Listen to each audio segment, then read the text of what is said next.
Welcome to my channel. Today I'm doing a Keto Reviews Halloween collab. We are doing keto-friendly Halloween treats. So what I'm making is candied pecans because I absolutely love these. I like to make them every year. They're so fast, so easy, and a pretty healthy snack. Much better for you than candy. I use monk fruit. Just the Lakanto brand, and I'm going to have 1/4 of a cup. This is about 2.5 cups of pecans. I'm going to kind of slowly add it in and then just see how much I need based on the mixture. It kind of varies. Sometimes it seems like you need more. I'm doing 1/2 of a stick of butter, so that's 4 tablespoons. And then I'm going to sprinkle salt and cinnamon on it. So let's get started. What you're going to want to start out with is the butter, the sugar, oh, and I forgot this, 1 tablespoon of water. So come on over here. We're just going to pour all of this into a pan. Whoops. And we'll just kind of let it melt, and then it will start to boil too. Actually, I'm going to melt this butter first because I think that will liquefy first, but we'll come back in 1 sec. So this is going to be a better tip. Put the butter in first. Let it get melted for a little bit. I should have done that, but I wasn't thinking ahead. So then when you have the erythritol, the monk fruit, the water, and the butter in this pan, and you just want to keep it around 8, 9, somewhere around there, and it will start to... well, the erythritol will start to dissolve, and the and it will start to bubble and become more of a caramel type mixture. So that's going to take a minute. We'll come back in a second and I'll show you what it should look like. So it's starting to bubble, as you see.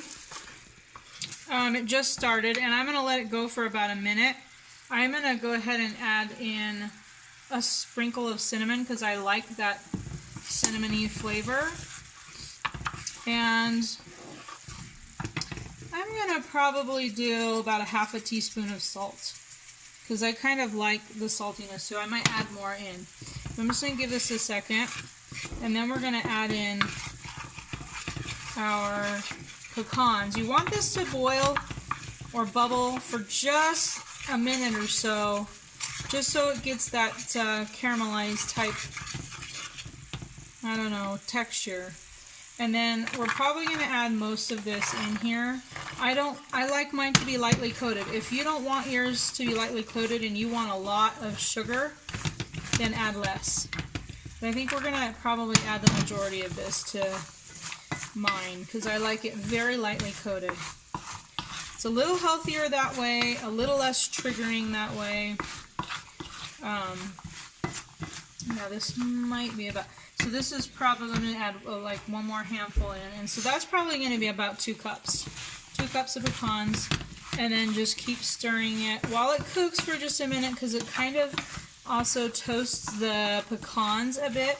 Do not leave the pecans. They will burn immediately. So you want to keep stirring them, watching them, mixing them in. Just kind of, I might go ahead and sprinkle a little bit of salt on the top like this too. Just, it just tastes so good. You get a bit of the savory with the butter and the salt with the sugar. Of course, I mean erythritol. And the cinnamon just brings it to a whole new level. It gives a little bit of a kick, but of course it's not spicy at all. You could definitely add in a little cayenne pepper if you wanted to kind of give it some heat to go with the sugar. I know that some people like to drizzle melted chocolate on top of these, and then you really have yourself a candy.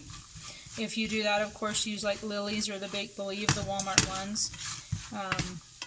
But yeah, do not leave this. That's probably my biggest tip of all because nothing burns quicker than sugar, including fake sugar. So... But you do want to kind of cook it for a little bit because it gives it that toasted flavor, like I said. So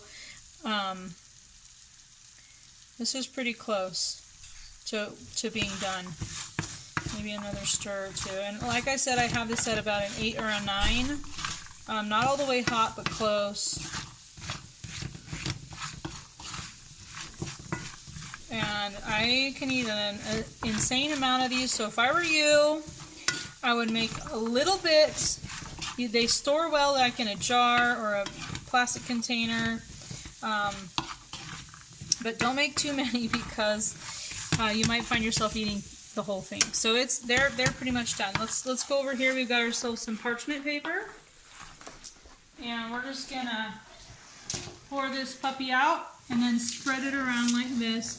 As you see, there's still some of the erythritol butter mixture, and that will kind of attach itself to the pecans. And you could go ahead and add in more if you didn't want to have very much of the sugar mixture left. I made a batch earlier and I was a little better about just barely coating it. So this is what it looks like when it's done. So it just takes, I don't know, probably 2 to 3 minutes to start cooling off. And then within about 5 minutes, oh yeah, buttery, sugary, cinnamony, and then the crunch from the pecan. I've done this with almonds, and that tastes really good. You could do it with walnuts. These are good as a snack. They'd be great for on top of the salad. So definitely make these. You'd have a little tiny baggie of them while you're walking around with your kids trick-or-treating. Snack on that while they're snacking on candy. We're going to go for a minute, and then I'm going to come back and I'm going to show you another quick little snack that I like to eat sometimes. So, I discovered this the other day. I was really needing a treat. Nothing was available to me. There were some pecans, and I just took a handful. Well, it wasn't even a handful. It was way less than this.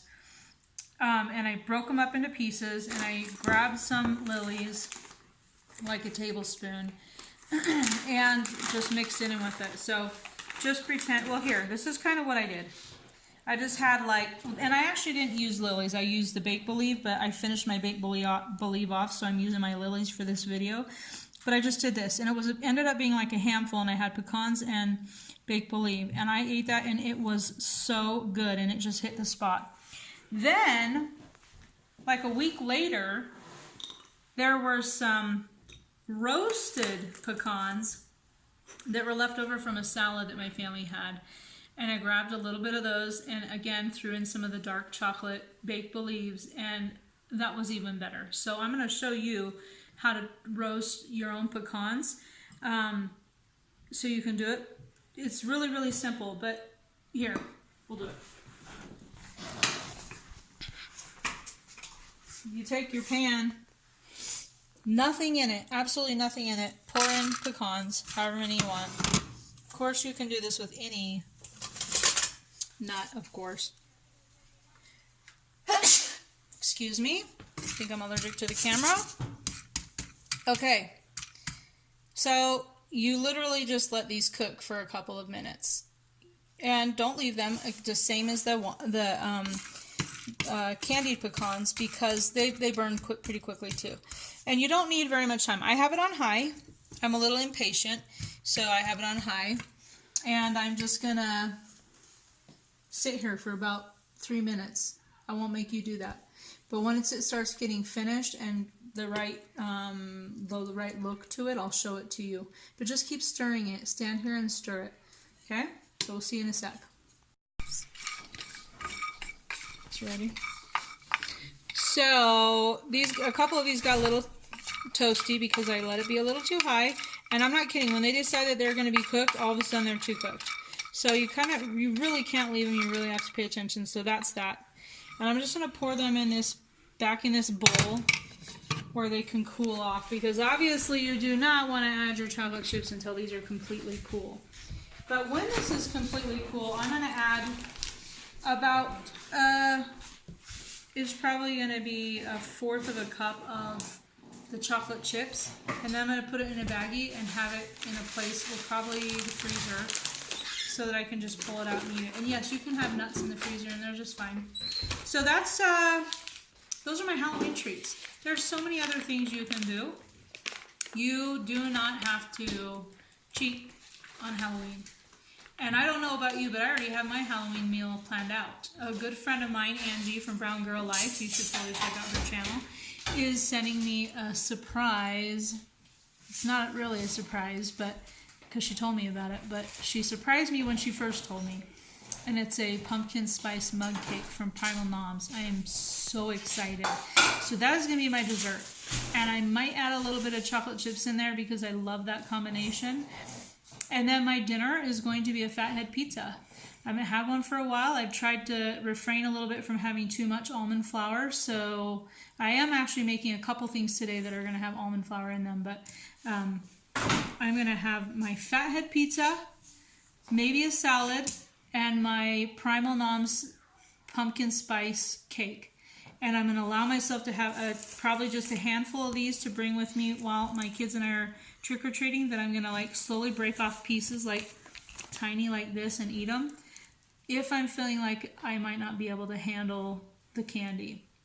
But if I'm feeling so full and so great from my meal and my dessert, I'm not bringing this. It'll always be at home available to me if I need it. The whole point is to stay keto. We really want to keep to our goals through these holidays and keep ourselves healthy. So let me know what you like to do for Halloween. What is your favorite Halloween treat? And make sure you check out all of the great channels below in the description box. We're also doing this Keto Reviews collab because there are some really awesome recipes planned.